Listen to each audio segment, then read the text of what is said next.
What up, y'all? It's your boy, Sheik Luch, LOXD Block, Silverback Gorilla up in here. Hey, yo, Po, what's good, fam? You know what I'm saying? Right now, we PoPolitickin with my homie, Po. You heard? PoPolitickin, that's hard. You know what I mean? Where self-help meets hip-hop. You know what I mean? That's what it is, man. Po was good. DJ period, just two black brothers. You know what I'm saying? We three black brothers. The Locks doing what we do, too. You know what I mean? Preserving the hip-hop culture and all that, and introducing the future stars. Hey, yo, keep shining, King. You already know what it is, man. We got you over here. You do your thing over there. Sheik Luch, LOXD Block. Yeah, PoPolitickin. Peace. PoPolitickin.com. Hey, yo, my name is JM Balbuena, and I am here in PoPolitickin, and we're about to talk this shit. What's up, everybody? This is Po from PoPolitickin.com. I'm into wholesale real estate. I did an online course and I thought it was pretty cool, so I want to share it with y'all. The name of the course is called the Varsity Class, and it's an online course that will teach you the tools to become a real estate investor. This course will show you everything you need to know about wholesaling properties and real estate that can potentially earn you $5,000, $10,000, $20,000 or more. So you can make a lot of money in this wholesale real estate. This is a good course to get you get your foot in the door. So you can change your life today. And the link is bit.ly/Po Homes. So bit.ly/Po Homes with an S. So thank you. Check it out. I'll holla. PoPolitickin.com. Yeah, what's up? Chill. Welcome back to PoPolitickin.com, your home for self-help meets hip-hop. Make sure you check us out on Spotify, Apple Podcasts, YouTube. 1212 and place to be with Johann Balbuena. That's me. What's up? Chilling. It says you're a lot of things. I see a veteran, a businesswoman, a filmmaker, a canna activist. So we're I gonna am all of those. So just start with the veteran, because I was a veteran too. So Oh, snap. Which branch were you in? the only branch. the Marine. The Navy? The Marine Corps. Exactly. The Navy? Yeah. Department of the Navy. I know. Yeah. Wait, hold on a second. You gonna be smoking in this here? I'm gonna have to go grab some myself. So. Oh, I mean, I thought you already knew that was going on. I already knew, but I wasn't sure if this was the deal or if this was a pre-interview. Oh no, that's the thing. It's the real. So let's get back in there and join you. How about that? So what's happening? Chilling. So I was in the military. I was Navy. I am still, but I'm veteran at this point. I served for 4 years active duty, and then 2 years reserves. And I had a great time. It was Navy stuff. The military, but I met so many great people, which I miss to this day. The people that I haven't kept in contact or anything like that. But I did 2 deployments on board the USS John C. Stannis, and that's pretty much it. So what did you do in the Navy? Oh yeah, I was in BFA 41, stationed in middle of nowhere, California, Lemoore. That's the Central Valley. It's farmer country, so it smells like dookie. Yeah. But it's all good. Whatchamacallit? So I was an aviation electronics tech for F-18s. Did you smoke while you was in? No, I did not smoke at all. No. Oh, I smoked a lot when I was in. No way! How did you do that? I used to just take niacin all the time. No, I didn't. I didn't smoke while I was in. As a matter of fact, I barely knew about weed at that point. Yeah. I did smoke when I was in college, but it was mostly. How do I put it? It was mostly, further to when I was there and people were smoking. It wasn't like anything that I was into that much, because it kind of just made me sleepy all the time. So, like, imagine being in college at a party and now you smoke and now you want to fall asleep. So I was like, I'm not doing this. So I didn't do it as much until I got out. While I was in the Navy, I experienced a huge accident, from which I got a concussion. Like when I worked on the flight deck on my first deployment. And that has some ramifications that I didn't even realize up until I got out. So I met somebody that, and this is going to segue into how I got into cannabis, which is perfect segue there. So dealing with those issues pretty much disturbed my sleep, disturbed just like my mental health in general. On top of like the pain from, so pretty much to give you an idea of what the accident was, I was blown by aircraft blast into like the landing area. So imagine my little body, 120 pounds, being pretty much, I was flying like a paper in the wind. And so that caused a whole bunch of, How many yards you flew? Yeah, that thing, No, I'm saying, how many literally. yards did you fly? Like 100 yards, So like 500 30 yards? feet. So it was 12 feet in the air and 30 feet into like away from where I was. Yeah, so that led to a whole bunch of shit. When I got can you curse here? I'm sorry. Yeah. Yeah, so it led to a whole bunch of just things that I really don't want to get into, but I got therapy, met somebody actually who was in the cannabis space, who then put me on to like the medicinal aspects of it. And I tried it. I felt so much better and I never looked back. So at that point, let me give you the little background here so you can get a better idea of who I am. I met a friend, he gave me weed. I felt so relaxed and so just like I felt like I was a teenager again. When you're a teenager, you have no care in the world. You're just focused on having fun with your friends, kind of thing. And I was like, oh my gosh, how did this make me feel like that? My situation didn't change. It's just like my mind just kind of relaxed. And I was like, I want to feel that way. So I went ahead and went to a dispensary. And as I'm sitting in that dispensary, this is back then when it was medical only. Mm-hmm. You remember when you were like, are you in California? Where are you at? Yeah, I'm in California, but shit, I still go to dispensaries, but I always support the street pharmacists too. Well, see, I I always had got no some, my idea. homies, always do it like that. No, you're right. And actually, I didn't have any like dealers or any friends Yeah. that told me like, go here. And that friend who brought it, he had gone to a dispensary. So that's where he sent me. So I went to the dispensary, and he's a fellow Navy veteran too.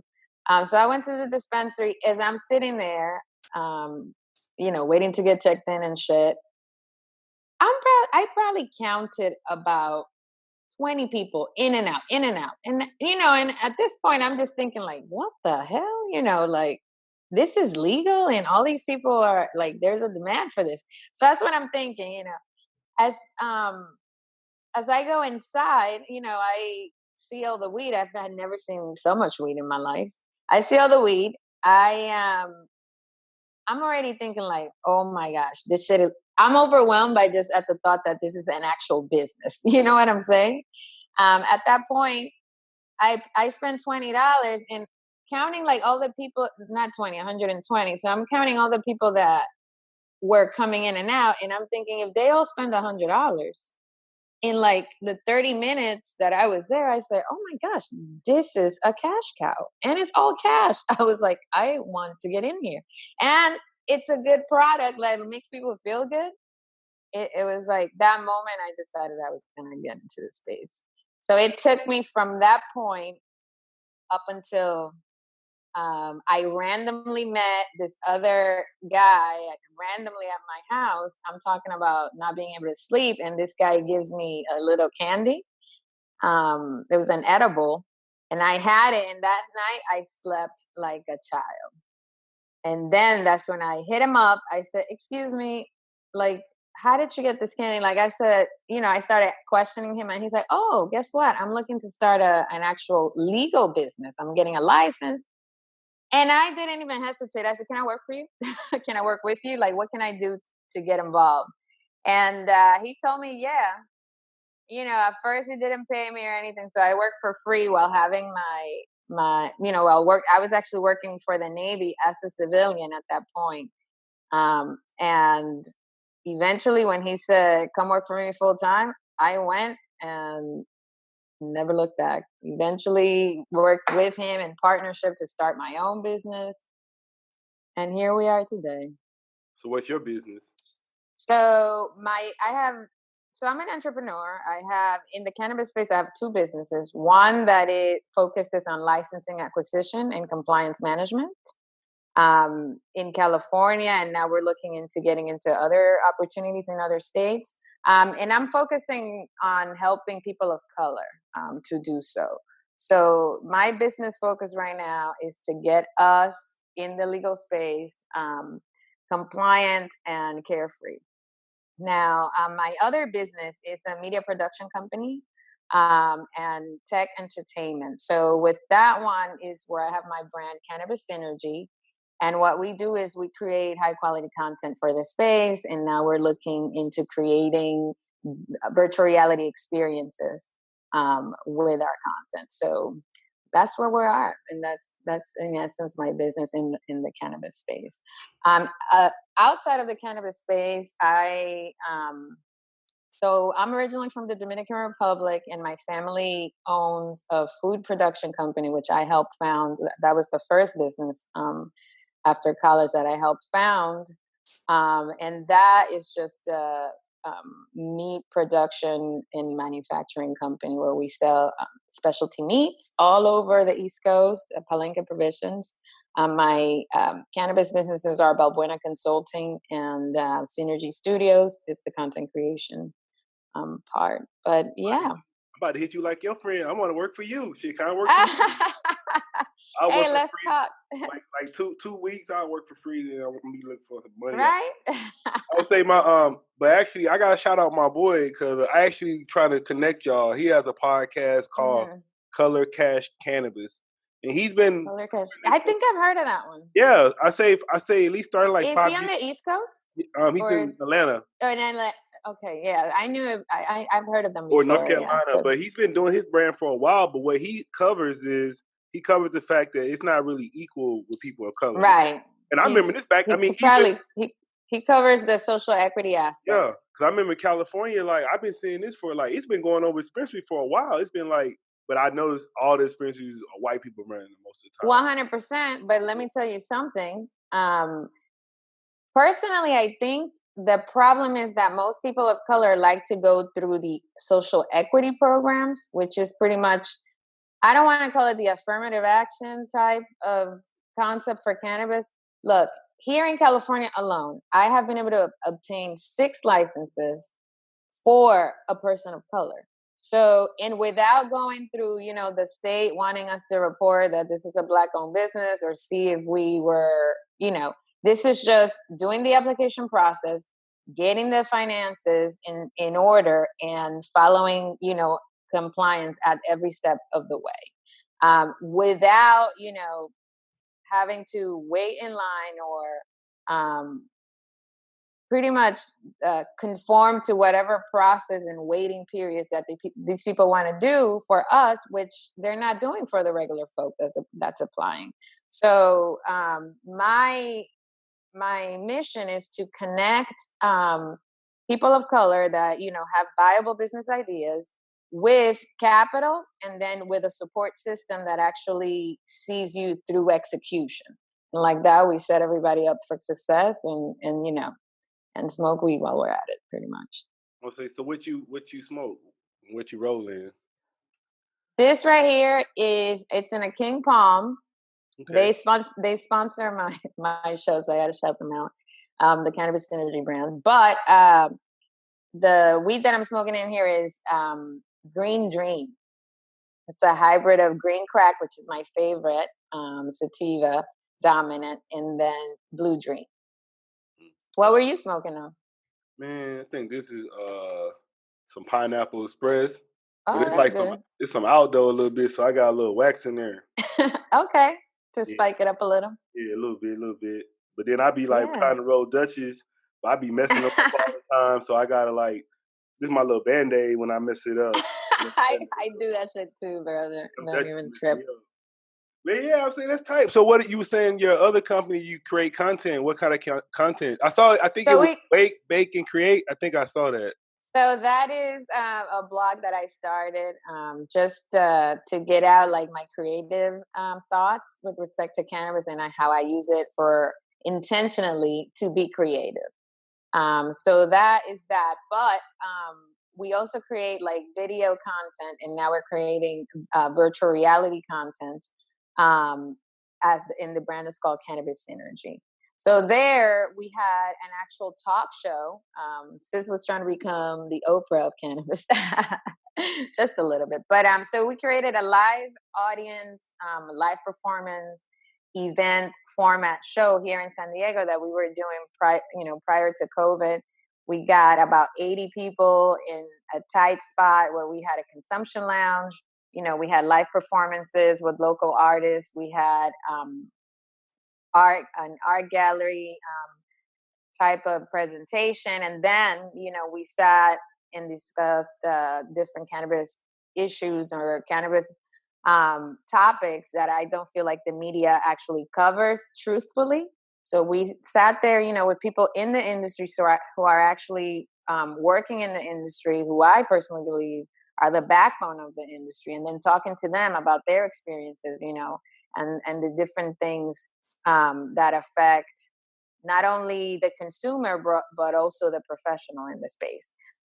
So there, I'm proud to say that I had a group out of LA. They're called the Green Believers, and what they do is they help social equity candidates, Black social equity candidates, Black and Latino actually, to get through the process. So they pretty much have the same vision that I have, which is to get people licensed in legal in the cannabis space in a compliant way, so they're set up for success and can be here for the long run. Yeah, I'll ask you about the virtual reality too, because I got an Oculus. So what you trying to do with that? So we're trying to create experiences, and then in combination with cannabis. So we're creating an application that's going to be called Cannabis Synergy, and from there we're going to partner up with different brands. I can't talk too much about that right now because it's in development, but we're partnering up with brands and Black-owned brands in the space that are legal and are ready to give back to the community. We're creating experiences that cannabis will enhance. So they're multi-sensory. So get ready for that. So if you got your Oculus, you're going to be ready. So we are, pitching to our investors and trying to get the funds to get the application completed. So that's coming soon.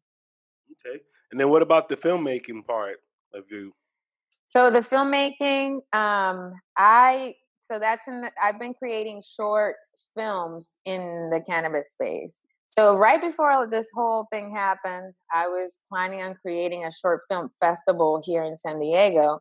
But then, with everything that happened, we put that into focusing, number one, on helping the Black community get legal in the cannabis space. And then number two, pivot with Cannabis Synergy, because we can create that platform there and use it to bring everything else together. So you need writers too? Oh, yeah, of course. We're definitely going to need that. So now we have. We're going to have to link up for real, because like me, then my girl, she a writer too. She a writer. And then we both Black. You said you try to work with people. Absolutely. You check all the boxes. Yeah, I'm like Issa Rae. I'm rooting for everybody Black. That's what. That's her like favorite show, and that's who she really wants to work with. Absolutely, yeah, same. I love Issa. So she's been doing great. So what I love about what she's doing, which honestly I got to tell you, it inspired me as well, is putting us, like the Black community, in like the light that we are. We have normal lives, like we go to work or we Uber drive, and all we're trying to do is be people and live our best lives. You know what I'm saying? And then a simple traffic stop, which may get anybody else a ticket or a warning or I don't know, thank you for your service and moving on. For us, it doesn't end like that. That shit does not sit right with me. It never has. My message right now, look, I went to a protest here in San Diego about 3 weeks ago. And while I was there, it just, the seed that was pretty much sprouted in that moment was that I'm sick and tired of us playing defense on this shit. We need to start playing the offense. Like I am sick, and by defense I mean we're out here asking and begging these people to change their minds, to change their ways, to accept the fact that we are human just like everyone else and deserve and have the right just like everyone else to be accepted and not looked at some intimidating. I mean, yes, be intimidated because we are kings and queens, but at the same time, like we're just trying to live, that's all we're trying to do. And somebody may look at us and feel some type of way for no reason. I'm sick and tired of that shit. So in my opinion, like we're always asking people to change their minds or to change their ways, to change their laws. I feel like we need to play offense in the sense that let's focus on creating our own financial systems, our own money, our own businesses funded by us. That's why, like right now, I'm raising funds for my company. I'm only taking Black money. I don't even want to hear, that this thing is tainted by it. Not tainted. There's great allies out there, but right now I feel like our foundation needs to be completely Black because that is the core. After that, we can all come together, because the allies that are here, when I went to that protest, brother, I'm telling you, most people were not us. I know. Most people were Hispanic, were white people chanting the shit out of some Black Lives Matters, chanting, demanding for justice and screaming at the top of their lungs. I'm so proud of this generation. I'm so proud. I'm super freaking proud because they're out here and they want equality for everybody. You know what I'm saying? If it's a Chinese person, they'll be out there doing the same thing. Fortunately, they have our support as well, and of all races and of ages. These people are so young out here. There's young people with their young kids out here marching, and requesting begging, not begging, but demanding justice, for these people, and for our people, and for radical change to happen. So I'm all about it. Yes, I'm in Oceanside. What part of San Diego you from? I live in Chula Vista. Okay, so what? All the way south. You heard about that lady in La Mesa? She got shot with that little. Yep, I heard about that. Then that's literally in my backyard here. That stuff has to stop. And at this point, it's going to take some radical changes, from the inside out, because right now it's imploding and everybody's reacting. And I think it's going to take a while it's going to take change in order for this generation, and for us to back down. That's all I got to say about that. And that area of San Diego is, known, for the racial tensions. So hopefully, things start changing in that area as well. So yeah, I've been saying, I know.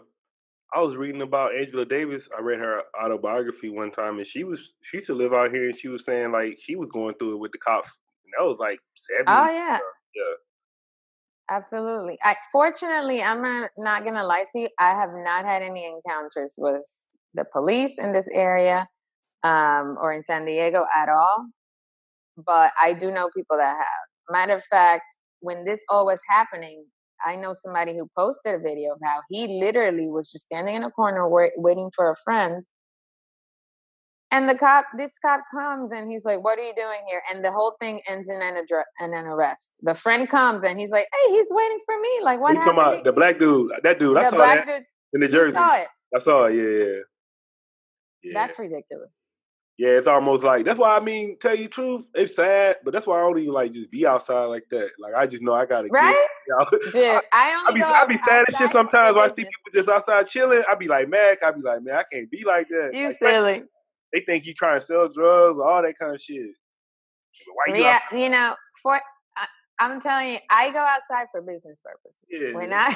When I, especially after this COVID shit, I'm inside of my house. That's where my entertainment is. That's where my peace and sanity is. Outside of my house, can I get this money? Moving on. All right. So what it was talking about the process of curating. Uh-huh. I saw that like a topic we should discuss. So what should we discuss about that? So, okay. Well, as far as creating is to me a lifestyle. That's the way that I see it. So, in my creation, my creative process, I include cannabis intentionally for that purpose. I actually keep a cannabis diary to keep track of what ideas I came up with under which strains, and then how, like, creatively, how I felt once I took that. And sometimes when I want to go back to that feeling, I hopefully try to find the same strain to see if it happens again. So since I do it intentionally, usually I prepare kind of like my mind for that. And I've had a lot of success with that. But also, I gotta step my game up. I ain't got no cannabis you diary. should.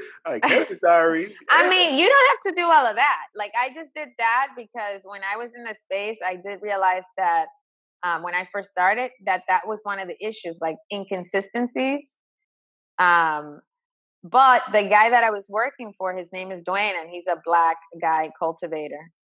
He is like very detailed oriented with respect to the strains that he grows.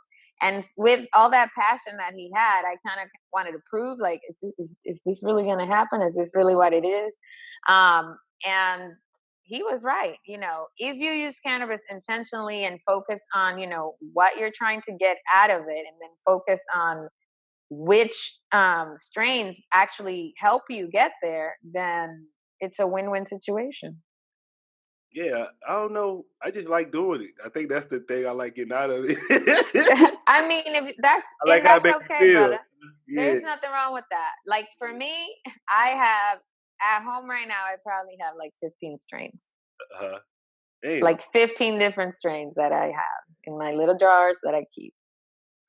I'll ask you about, because you say you never faced racism out here, but what about when you was in the military? No, from the police. Oh. I mean, in San Diego, come on now. So how about in San Diego? In San Diego, there was one instance that sticks out to me. That was when I first got in the industry. So fast forward like a year after I had been working with that one company, Prime Harvest, which is Black owned. We had like a investors gathering, and some investors invited like a couple of extra friends that had like nothing to do with the company, which was fine. But I'm there, and bro, I'm telling you, I was like, number one, I was decked out. Like, I was looking nice, right? Because it was like a nice executive type of meeting. And this white lady comes up to me who had like, I think she was a friend of a friend. And they're talking about children. And I was the only black woman there. This woman asked me if I was the babysitter. There weren't any fucking kids there, first of all. So she asked, "And who are you, the babysitter?" And I was like, "I'm sorry, what?" And she's like, "Do you babysit their kids?" That's what she asked me. What? That's what she asked me. So what did you say? I said, "No, I babysit the millions that this company's making." That's what I said. And then I walked away. I was like, what the fuck? So that, I remember. Supposed to be there, right? She's just like, Yeah, that's what can you believe that? I was just like, and that honestly made me a little bit upset that in that group of people that were talking, it was mostly the wives of like the women. So in the group of executives, I'm the only female, but the women were there, so I kind of didn't want to be standoffish or anything like that. And that lady who I didn't know and didn't know even how she was there, she asked me that in front of those people, and they didn't even say, no, she's not.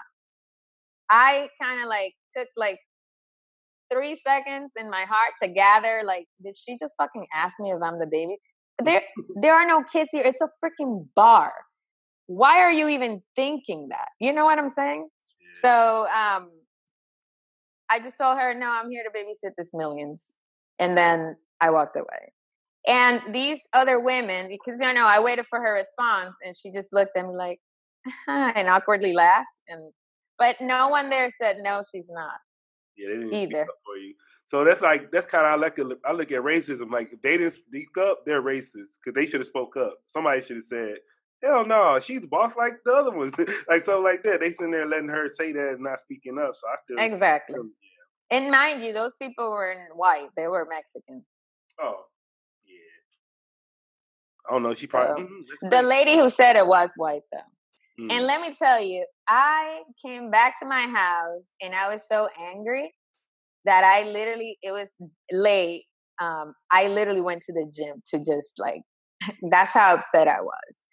And then I was just thinking like, why am I so freaking upset? And I'm like, because at first I was like, maybe I'm letting that get to me, but I'm like, dude, like seriously, that's hella disrespectful. Yeah. Not just for like that. You said you was already dressed up too, so she should already look at you like you dressed up. So it's like, yeah. And well, it is what it is. But that literally just gave me the motivation to start my own business. So thank you, lady.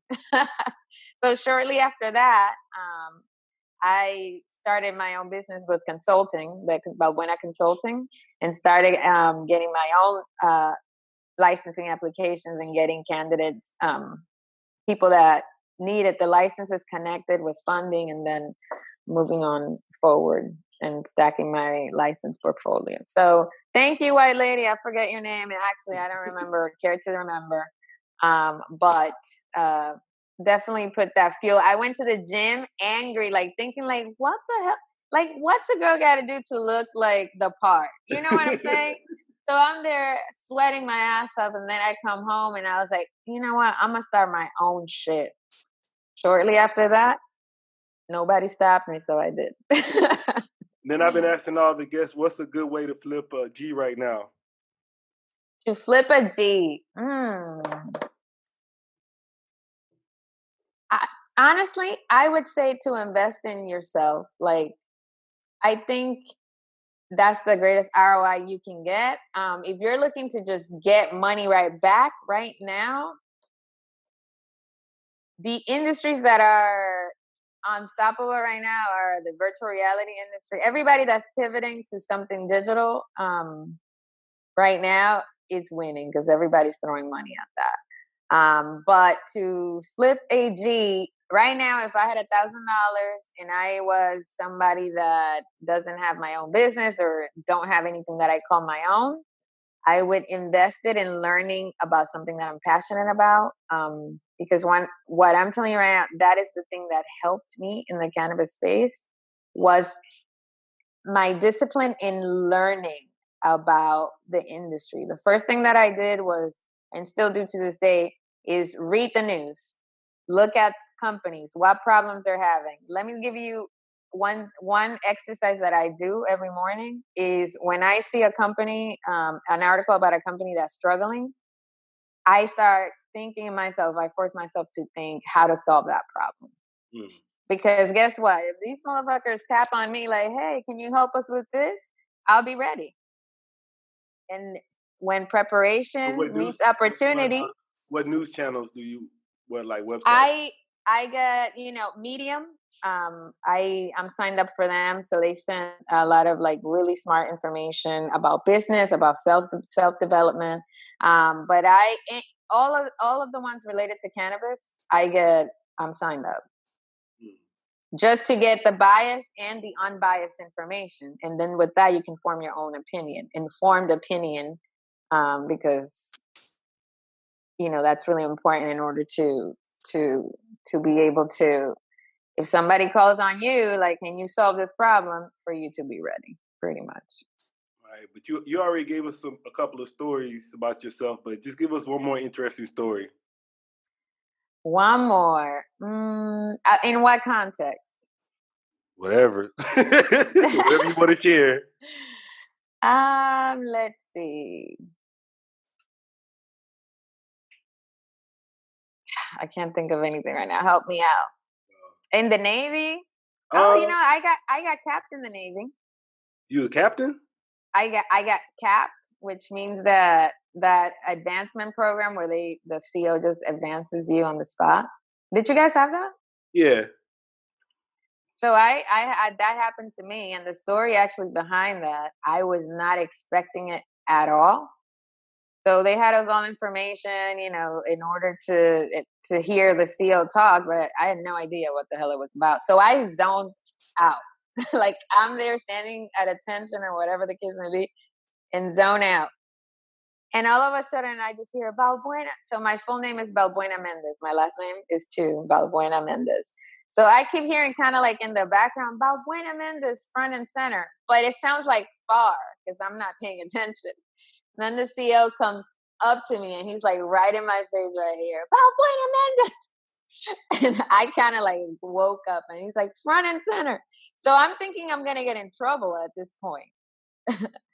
And so I get front and center, and then he calls like two other people, and I'm just like, what is happening right now? And then he's like, announces that I've been promoted. So along with those other two people that were there. But yeah, that's my little story. I don't know why that came even to mind, but. All right. Well, I want to say thanks for coming through politicking with me. Yeah, thanks for having me. This was super fun, and I would love to stay in touch. I'm about to get a job. Shit, I got writers, everything. Let's get it. Funny. I'm in San Diego For too. real. Yeah, you about to Absolutely. You want to give them, what's your social media? Yeah, so follow at cannabis.synergy and also at boycott shitty weed. That's the boycott shitty weed is my creative lifestyle brand. That's where I have the blog with Wake, They Create, Repeat.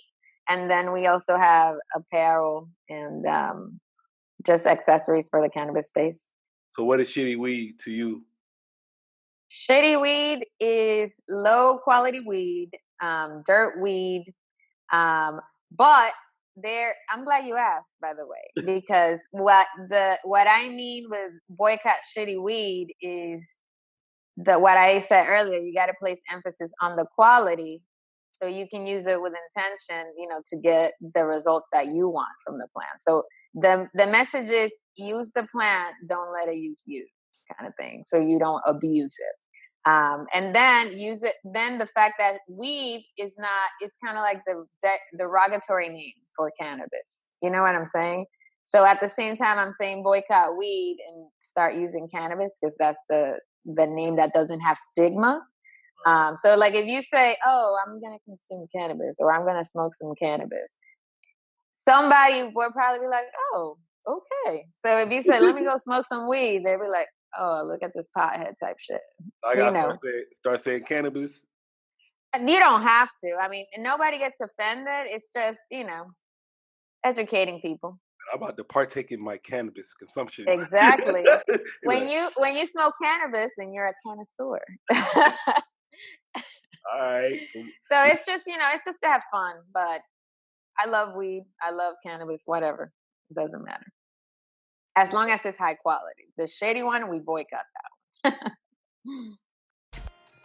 Thanks for listening to PoPolitickin. Like I said, this is self-help meets hip-hop. Try to interview the artists or whoever I'm interviewing. Just try to get a little bit more than just the music or just entertainment. Try to get some stuff that you can use in your life that they're saying.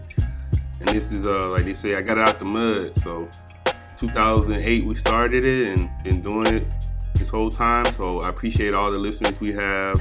all my loyal listeners that stay down and listen to every episode. And so if you want to be a guest, make sure you got some fire. I want some heat. But you can contact me at PoPolitickin@gmail.com. Yeah, if you want to be a guest, hit me up. And also make sure you check out the store. We sell merch, rappertshirts.com. Rappertshirts.com. So I got the PoPolitickin merch on there. Got rapper t-shirts, got men's fashion, women's fashion, got cool stuff on there. Anybody, you want to make donations, you just like what you hear, you're like, it's cool, I want to support this, keep going, because, it takes money to build this and keep growing it. It's Cash App, $PoPolitickin. That's PoPolitickin. I appreciate that, or PayPal, Venmo. It's always PoPolitickin. And we're also looking for sponsors. So if you have a book, you have an album you're about to come out with, your record label, your magazine, anybody that has something they're trying to promote, let me know. You can email me at PoPolitickin@gmail.com and we can work something out, work out a deal. But yeah, I'm looking for sponsors, so hit me up. And I appreciate all the support. And I'll see you next episode. Holla. PoPolitickin.com.